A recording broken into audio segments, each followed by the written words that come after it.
рода си продукт. Audi RS6. Перфектният автомобил. Лукс, мощност, скорост, стабилност.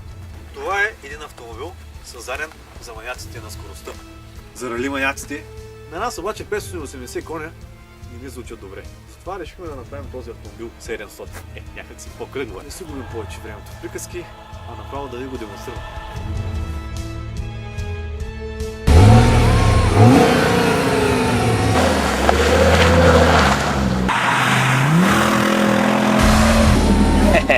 Ускорението е невероятно.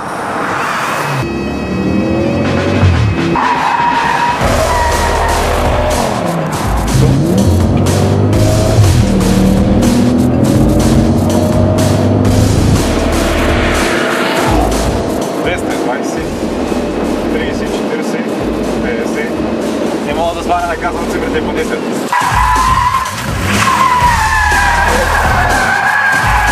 Този автомобил книжката буквално ви виси на космос. 100, 120, 100.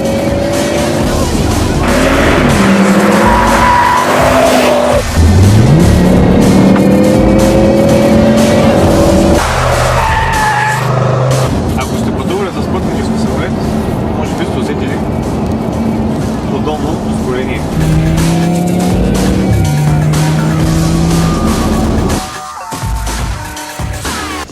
В момента се намираме на картинг пистата Хасково и предстои да влеземе, да ви демонстрираме поведението на РС-а на писта.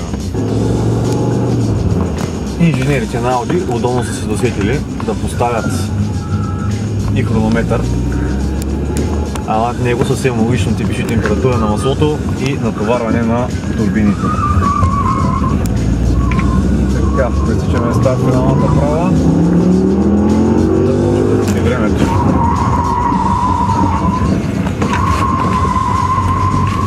Обаче, явно ESP-то нещо ми се кара, затова ще включим спортният режим, който ни позволява да отнасяме лекичко завоите, без да ни позволява да се завъртим напълно. В момента оператора се опита да задържи по някакъв начин камерата. Но ускорението е предварено за завоите действия на голямо, като се има предвид, че в момента сме и с зимни гуми. И най-вероятно няма да може да изкараме повече от 3 обиколки.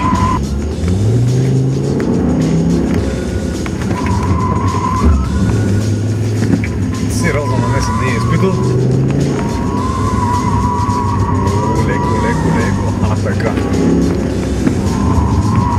И все пак се има предвид, че се намираме на картинг писта, която е очевидно тясна за мащабите и възможности на